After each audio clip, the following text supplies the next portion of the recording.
So Emmanuel Macron, the establishment guy in France, is looking to form a coalition with far-left parties in France to stop the nationalists in France.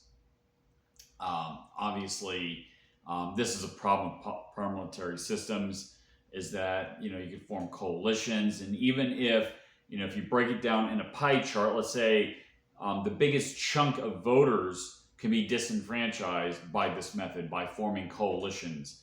So, politics becomes more and more interesting as the pressure heats up, as things start cooking. If, when you have high crime rates, when you have high inflation rates, when you have all this other chaos. France, they're committing forces in Ukraine, which I don't know if that's very popular. It probably isn't. I haven't seen polls with regard to this, but I would imagine this is not very popular in France.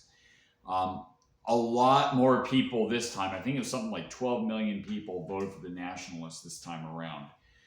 And of course, the socialists in Paris, were obviously very upset and angry, and because they didn't get to use the government or they're afraid that they're going to lose, the prospect of losing the ability to loot the general population via government force, because otherwise, I suppose these people would be useless.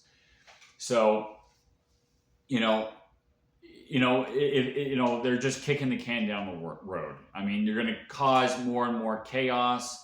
They're going to become increasingly unpopular. And so anyway, there you have it. So that's what Emmanuel Macron is looking to do. He's looking to form a coalition government to stop the nationalists. So, I mean, that's not good news. I mean, if people were more gentlemanly like, they would acknowledge that this is a portion of the population that ought to be represented. There's a reason why 12 million people voted this way, up from 4 million a couple of years ago.